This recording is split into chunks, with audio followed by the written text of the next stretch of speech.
Hello and welcome to Watchworthy. How y'all doing today? It's your boy, Brother Ash. And I'm Miss Christy. And on today's episode of Watchworthy, we are going to be reviewing Kelce, a Amazon Prime documentary. If you know anything about football, you know who this documentary is about. It came out in 2023, features Jason Kelce's wife, children, parents, teammates, and his brother Travis Kelce. Quick breakdown, Jason Kelce is a very beloved center for the Philadelphia Eagles, who's been in the league for a long time, and he's just like Philly's favorite athlete ever. So I honestly didn't know anything about it. We live in South Jersey, which is like Eagles country, and as you can see, we're not Eagles fans, so I honestly didn't know about Jason Kelce until his brother Travis Kelce got popularity, no shade. And then once you recommended this documentary, I was just like, ugh, during Black History Month. But you can't deny their, emphasis, their influence on the culture and the sport. So. Honestly, growing up in South Jersey, if Jason Kelce was popular when I was a kid, there may have been a chance for me being on the other side, but never that. I chose the right team, and I'm sticking to it. So, like she said, the reason why we chose this doc is just because they've been super popular lately. I know y'all have heard the Taylor Swift banter with her being at the games all the time. But other than that, Super Bowl 58 is quickly approaching by the time we get this episode out. And the Kelce brothers have become like pop culture icons. One of them is going to the Super Bowl at this point every other year. Better believe Jason will be in the booth with his shirt off cheering his baby brother on. So while you watch, for all of my Spotify listeners, our poll question is going to be, what grade would you give yourself as a sibling? Yes, I noticed in this documentary, they're thick as thieves. They're really close brothers. Yeah. I love to see a good sibling relationship, because when its siblings don't like each other, it is not made me feel cute. like shit. Because, I don't think there's no deeper love in this world outside of, the love you got for your natural born sibling, brother or sister. So, when things aren't going well, they're not going well. But these guys love each other. So, YouTube people, don't forget, well, if you're not on Spotify, you can still go to our YouTube and leave comments about what you would grade yourself as a sibling, or just leave a comment, period. What would you grade yourself? You have two siblings. You have a brother and a sister. I only have a brother. You know what? I hope they don't hear this and get mad, but I feel like they've both disclosed to me that I'm their favorite sibling. So I would grade myself an A. Okay. They love each other too, but I'm the baby, so I'm kind of like, just everybody's. Oh, there's everybody's Josh. favorite. Yeah, so I would grade myself an A. I hold my siblings down. You know that. I feel like me and my brother, obviously as boy and girl, lost our way when puberty hits. So we kind of went in opposite directions. But I feel like as we're getting in our late 20s, we're getting closer. So I was in like a B right now. That's good. Yes, That's good. I'm no Jason Kelce, but well, I'm about to say maybe I am a B, and I think I'm an A. Who knows? All right, so let's get into this Kelce documentary. This documentary really focused on Jason's 2022 to 2023 season, and we know that they did go to the Super Bowl that year. So let's start out by sharing a little bit about their early life. And lost. Yeah, we'll get to that. Oh, sorry. So Jason Kelce was born on November 5th, 1987 in Cleveland Heights, Ohio. So he's a Scorpio. Oh, cool. No wonder I like him. And he's age 36 at this point. So we've talked about how in football, that's old, but to us, you're like just getting your life started, you're mid-30s. Yeah. So Jason is actually 2 years older than Travis, so they're pretty close. And their parents, Ed and Donna, said that they kept the boys extremely busy in sports growing up because they had all that energy. Mm-hmm. I'm probably going to be the same way. Although I have come to realize as an adult, those sports cost money. It costs a lot to have your sons in hockey, football, and they basically said they played 2 sports every season. And they talked about how much they focus on their boys. Like they said, we may not have had the coolest looking house in the neighborhood, but our boys were always, busy doing something positive, which I think is great. So that really showed the sacrifice their parents made while they were just, middle income in middle America in Ohio. And they didn't even consider it sacrifice. The dad said, I don't even like calling it sacrifice. It's just what they wanted to do for their boys. So that's love. That's awesome. And so their parents also admitted in the documentary that if it wasn't for the boys, they would have broke up a long time ago. I think they're probably divorced by now, but while they were kids, they stayed together for the kids. That might be one of the only red flags on this episode. Yeah. And I almost don't even want to red flag it because they were just so transparent about it. But it's just, you don't want to think that you're sticking out a marriage for the kids because the way it sounds. But I think that, That's actually something very noble to do that you probably don't see a lot these days. Well, people do say, we don't have kids, so Yeah. people do say, like, oh, I'll be staying for the kids. But in their case, Jason and Travis said, like, we saw our parents sleeping in different rooms. Like, Yeah. So, but shit didn't work. yeah, that's what I hate to say it, but it's a red flag. Like, oh, I'm sorry you stayed in an unhappy marriage for your kids, but they ended up being Super Bowl champions. So, I mean, on the outside looking in, they look cordial too. Yeah. So, you know. And so, you know, they've just kind of flash forwarded past elementary, middle school, etc. And come senior year of high school, Jason didn't get any scholarship offers. And so here, yet again, we're at another documentary where we're talking about a sports icon, but on the other hand, you were 6th round draft pick. Yeah. So, yeah, Jason didn't get any scholarship offers. He ended up walking on to Cincinnati. So, at Cincinnati, Travis, his brother, followed right behind him 2 years later. And Jason joked that it took Travis 12 years to finish college as a criminal justice major.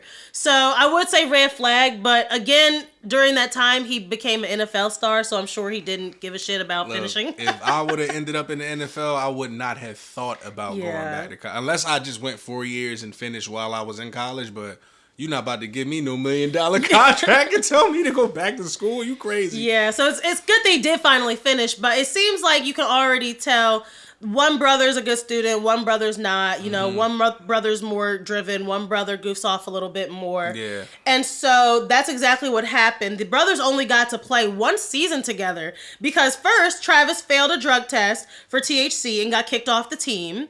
So, red flag. Now I can see why Taylor Swift wanted her little bad boy. So, all right. We know THC cannabis now is every day. It's not a big deal now, but like it was one of those things. Like if you follow college sports, you see stuff like this happen all the time. Like, but it's such a at the time, if you're an athlete in college, you think like it's the end all be all. Like Travis expressed that it was one of the lowest points of his life. Yeah. But it goes back to what we said about them being brothers. Like he always held his little brother down, and I just thought that was special. Definitely, because I would have been like, all right, brother, see ya. Like, I'm going to carry the mantle. Yeah. But actually, Jason begged the coaches, please let my brother back on the team. He learned his lesson. Like, and that's a little white privilege, not going to lie. Yes, I would say black athletes have a much harder time coming back from, drug violations and stuff like that. But I will say Jason Kelce was a leader on and off the field. He was a walk-on. He was undersized. He came in. He worked hard. He stayed after practice longer. He did everything he had to do. So it was some of the, obviously, things are different for white Americans and black Americans, even in sports. But, like, I think the coaches was like, this is Jason Kelce speaking. Like, this is our guy. Yeah. This is our model athlete. Like, if he's going to... He begged, but he basically said, like, hey, put my word on it. Right. Like, and his word stood for a lot. Yeah, so I'm glad those coaches came to their senses because Travis ended up coming back and was pretty successful. So. Yeah, and it was really emotional to see Travis be like, that was the worst time of my life. I felt like I let my brother down, my family down, because they really are a close-knit family. And so, obviously, he did get back on the team, but then they also lost some playing time together because Travis failed a French exam. So, clearly, Travis didn't care about school. He was focused on the game. Definitely reminded me of myself.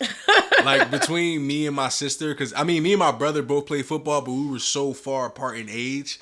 And I didn't get it right in school until, like, I got to high school. And then when I got to college, I relapsed with the bad student stuff. So, like... And you went to the same college as your sister. And I went to the same college, so I definitely relate with Travis Scott. I'm not saying Travis Scott. Travis Kelce, Travis Scott. Well, they're all in the media these days.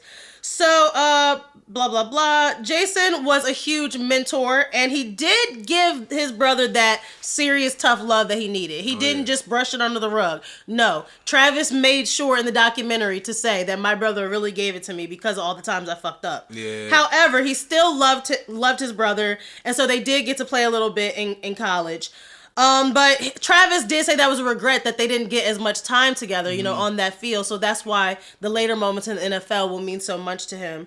And so come 2020, Travis is the one to go to the Super Bowl in 54 with the Chiefs against the 49ers. And they won. I put the score just so I could remind myself. 31-20, okay?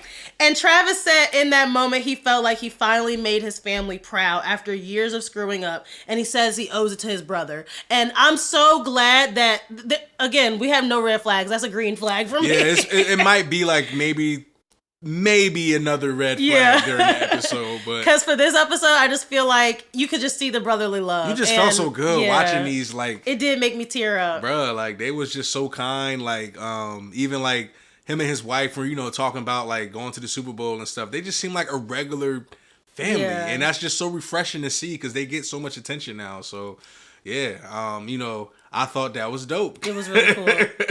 So now we're going to go and head to the 2022-2023 season. This is last year, not the current season of football that we're dealing with now. So that's pretty much the majority of the documentary this season. Yeah. If you're an Eagles fan, head over to Amazon Prime and watch this documentary. You'll love it. Yeah. It was tough watching the Eagles beat the shit out of the Giants in the playoffs, but we'll just skip over that part. It was watchworthy.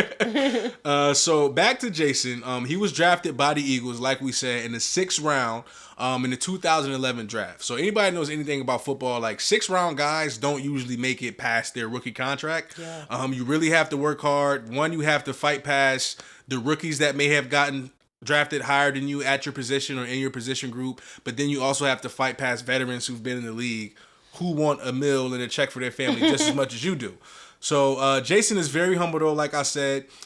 He's thankful for the adversity he experienced in football, and he just uses it to, like, motivate him and uses it to be an example of, hey, if that guy can get drafted 6th round and end up being a future Hall of Famer, then anybody can do it. Yeah. So he said, and quoted, "I know what motivates me, and it's not people telling me that I'm awesome." Yeah, so he doesn't care about any of the fans and stuff. I mean, he loves the fans, but that's not what drives him. Honestly, like, you can kind of tell with people's body language, like, how humble they are. And you can always see, like, when he's, getting an interview, like, he's definitely, friendly to all of the journalists and stuff, but he's just a guy, like, you know what I'm saying? So, like, it's dope to see that he's not feeding off people saying, "Hey, Jason Kelce, we love you." He's like, nah, like, I just know that I love playing football, so that's what motivates me.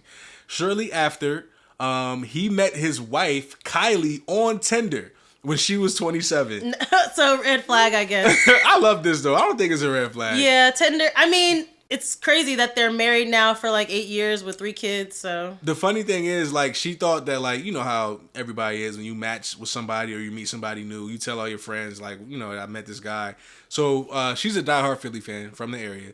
So she sees a picture of Jason and is like, this guy looks familiar. But if you know anything about football, centers aren't usually the face of the franchise. Mm-hmm. That's what's so groundbreaking about this guy. He's the face of the Eagles outside of Jalen Hurts. Yeah. So, like, she's, like, asking her friends, like, we seen his face, and they ended up looking up some players on the Eagles, and she's like, it's Jason Kelce. So he's either catfishing me or I just matched on Tinder with Jason. Rolled the dice. With Jason Kelce. So by age 35, Jason had approximately, I'm sorry, I moved a little bit too far. So she said that she didn't feel like she was dating a professional athlete. He was a real humble guy, just another guy, neighborhood, next door kind of dude. Yeah, like, watching their dynamic, it wasn't like she was one of those snooty sports wives. Or even she was just sitting at home with the kids watching the game, and I was asking Brother Ash, like, why ain't she at the game? And he's like, you think she wants to drag their 2 kids under the age of 5 to every single game? Like, sometimes it's better to just sit at home, let your man go to work. Yeah. So she said that she didn't feel like she was dating an athlete, and then they had 2 daughters, Wyatt and Ellie. They were shown all throughout the documentary, and they just showed Jason being a great dad. Even he's fighting injuries and coming home and twirling his little girls around. And they don't know no different. To them, daddy's a big old tree that we could just swing on like furniture. So Jason and his wife worry about his health all the time because of this. And, like, how long he'll be able to do that. Like, it's one thing when you're 35, like you said earlier. But when you're 35 and you're a professional athlete, you've been in the NFL, the highest most impactful when it comes to physical contact sport that's probably out professionally outside of hockey, maybe. You're literally butting heads with people and for a living. Like, I can't. I'm just thinking about them like, ugh. Football is rough because like some guys get hit super hard because they play in so much space, so you can run into guys and have a lot of space to gain that speed. Whereas Jason Kelce is a guy, he's like this far apart every play from his competition. So they're worried about his health all the time. And by age 35, Jason had approximately 7 surgeries, y'all. A torn ACL, a torn MCL, a left ankle injury, 2 elbow injury, toe injuries, finger injuries, and already early signs of arthritis in all of those places. So I guess I can add a red flag here because to me, I was not an athlete growing up, so I don't understand that like sports camaraderie and like the feeling of it all because I'm not putting myself through all of that. He literally says that he just has to take anti-inflammatories every day, just not to feel the pain. And this, like she said, the majority of this documentary was the 2022 to 23 season. We just got through the 23 to 24 season. The Eagles are eliminated. So he even went back for more. So spoiler alert, he did not retire during this documentary. So he went back for more. But what he's concerned with the most is the CTE. Because the CTE is like something that you can't really see signs of. Like you can have a concussion and not have any symptoms or you know think you might have CTE, but it may not hit you till years down the line. So and I think what's most important is during this documentary we find out that his wife is pregnant with their 3rd daughter. So you're literally seeing her like go through the trimesters during the documentary, and she's like, are you gonna be done with this soon? Because we have a baby and you're 35 walking around like a grandpa. Yeah, it was bad. Like even now remembering that season and just knowing all the injuries he fought through is crazy. I definitely I miss having fun playing football, but like I do not miss the injuries, and it's even worse at that level. So so during the documentary, he actually like tears a ligament in his ankle during that season, the 22 season, and he said, "If this is my last year, what a way to go out." So I think he came back, you know, because he wanted another shot at the Super Bowl after they lost. But the big question in the documentary was if it will be his last season. And I kind of spoiled it for y'all. It wasn't. And even now, after the Eagles lost in the playoffs, it was a bad loss. They weren't supposed to go out like that. He didn't want to announce his retirement because he's just such a selfless guy. Yeah. He was like, I don't really feel like in the moment. So right now, technically, I don't know if he's officially retired, but we think that he's done. And Jason, after watching this documentary, I would be done, sweetie. I'm like, but he's so competitive though. He just wants to leave on his terms. Yeah. You know, not getting kicked out of the playoffs by the Buccaneers. Yeah. Yikes. So, because like the big question was if he would, you know, retire.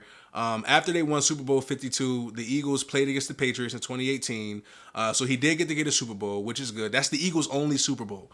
I didn't realize that. Yeah, and they flash back to when he wore the Mummers outfit. Yeah, I thought that was nice. I think that was another green flag, I guess. We don't got no red flags. That just showed again like how he loved the Philly culture. That's such a Philly thing, you know, the Mummers parade. Yeah. So for him to put on that outfit, everybody loved it. He just seems like a guy's guy. Brother Ash being inside, so like I don't really know about the Mummers parade and none of that stuff. I'm not from Philly, just, you know, grew up close, so that's like a moment I really remember that city really falling in love with that guy because he had the parade, he had the energy. You know, he's just the type of guy you want to, you know, cheer for. Yeah. So he loves Philly. He's grateful for the city and embraced him as a citizen. Citizens and fans during the documentary the whole time, they just rave about this guy. The season is different though. This season is different because Jason and Travis start the New Heights podcast. Which honestly motivated me to get into podcasts. Y'all know Miss Chris D been killing the podcast game for a while, but these are just two brothers who give an inside look on the NFL during the season. And you know what? I have like this love-hate relationship with podcasting because we talk about how nowadays it's just anybody picking up a microphone and usually talking about stupid shit. And so when I heard about their podcast, I never listened to it, but I was just like, oh, they're just biting off of their clout or whatever. And yes, I would too, because Jason was like, I actually really don't want to do this. I'm nervous. Like they launched the podcast during the documentary and he was like, first episode. I don't know what's gonna happen. Yeah. So it was cool to like see him like stars are just like us. They get nervous too. Yeah, it was definitely dope to see that. And they normally said they don't talk during the season just because the NFL season is so busy. And you know, sometimes they end up having to play each other during the regular season. So they were nervous, but also excited to do the show together because that's like automatic bro time. Yeah. You know what I mean? So now you know you got to spend at least one day a week podcasting with your big brother. So or your boo, like me. All right, so let's flash forward to 2023 Super Bowl, and that I just call that the Rihanna Bowl because we have Rihanna, but other people were more concerned with the Kelce Bowl. The brothers are having the best year of their life, and it all comes to a head at Super Bowl 57 when the Eagles face off against the Chiefs. So, like I said, that is a flex for the parents. Like, I got two sons in the Super Bowl. The mom had the reversible jersey on, half Chiefs, half Eagles. That was really incredible to see. So the media, of course, had a field day, and I loved, again, Jason Kelce's so humble. He's like, oh, I don't care about this stuff. Like, they're blowing it out of proportion. This is all distractions, he said. He said it's all just distractions. And even the parents were getting roped into it. You've seen Donna on State Farm commercials and everything else. He said it was weird for him, for his dad to be like, oh, gotta go have an interview with the LA Times. Like, you're my dad. You're not playing. Why are they interviewing you? I'm just, like, cracking up because I get a kick out of, like, my mom sending me gifts and stuff, and like now that she's on Facebook, like I'll drop a video of me rapping and my mom literally like commented a picture of her, a cartoon version of herself dropping the mic. So I can't imagine if she said, hey Josh, I'm gonna call you back, GQ wants me to talk to them about how you was as a kid. Like that's all Donna got that whole year though, so it's incredible to see how they kind of brought the parents with them, you know. And so I even wanted to mention how they had a modest house during the documentary. And I just was turning to Brother Ash like, they ain't got no mansion. Like, he an NFL player. Josh was like, this is probably one of their mini homes. Yeah. A lot of guys, like, they're from Ohio. And they seem like very, like, you know, homely type guys, humble guys. So I would guess that at least Jason Kelce, the house we seen, is probably his season house. Yeah, like, it was a very modest house. It was a big house, but it was modest. And there was even a point where the family, including Jason, was watching Travis and the Chiefs at a Chickies and Pete's in Philly. And I'm just like, I just went to Chickies and Pete's the other day. You go to Chickies and Pete's too? Like I said, celebrities, they're regular people. He was eating Papa John's in the documentary. And so, of course, you know, now that they're headed to the Super Bowl, it's getting to the end of the trimester. It's getting to the end of the pregnancy. Kylie is 9 months pregnant, due any day, but she's about to travel to go to the Super Bowl to see her mans. I know that's right. That's dedication. Yeah, so they brought the OBGYN and everybody. And again, they had a funny, like, humble moment where Kylie was like, we have to pay $4,000 per person for each family member to come to the Super Bowl to see you. And that was a red flag to me. I'm like, you're the wife of an NFL player. Why do you have to pay per person? But I guess they only get 1 + 1. I don't know. Say you probably Jason. I don't know how it is. I don't know. I'm not close to anybody in the NFL, but like I would imagine that they not about to just give out free tickets to players because you know how players are. Not like a +10, like you might get a +1, maybe a +3, but. You know how big these NFL players' families be. Yeah. Half the stadium will be free tickets. it was interesting. During the Super Bowl, the parents were sitting a little higher up, so maybe they were the +1, but the wife and kids and everybody else had to pay $4,000 per ticket. I did not know that's how much the Super Bowl was going for these days. I think the total for everything was $50,000. Yeah, it was like $50,000 just for them to go. And so, as Brother Ash said, Kylie, she's from the Philadelphia area, so she's always going to root for the Eagles. Even when they're playing Uncle Travis, they said that they're still rooting for Daddy. They're not rooting for Uncle Travis. Heck yeah. Yeah, so, anyways, we get to the Super Bowl, and the night before the Super Bowl, Jason is emotional during a speech to his team. That was part of the documentary. They were at the hotel. They were in the conference room, and he was, just standing next to Jalen Hurts. Because I'm thinking while watching this documentary, damn, he may have thought that was his last game ever. Yeah. He didn't know if he was going to retire or not. So he's going into this like, damn, this might be my last game. And it's the Super Bowl against my brother. If they won, I feel like he probably would have retired last year. Yeah, definitely. So as we know, the Chiefs did beat the Eagles 38-35. It was pretty close. That was a good game. Yeah, yo. it was I a good remember one. that game, man. And Jason and his family were very sad. Jason and his wife, I should say. Of course, the parents, they were happy because they still had one son win the Super Bowl. Because they even said in the documentary, no matter what, somebody in our family is winning the Super Bowl today. That's a beautiful thing. Yeah, it wasn't Jason. And this documentary, I feel like, focused more on Jason than Travis. So for him to lose in the end, they literally showed him like sad as the confetti was falling. Yeah, that's an iconic frame and picture that a lot of people have seen in the football fan world.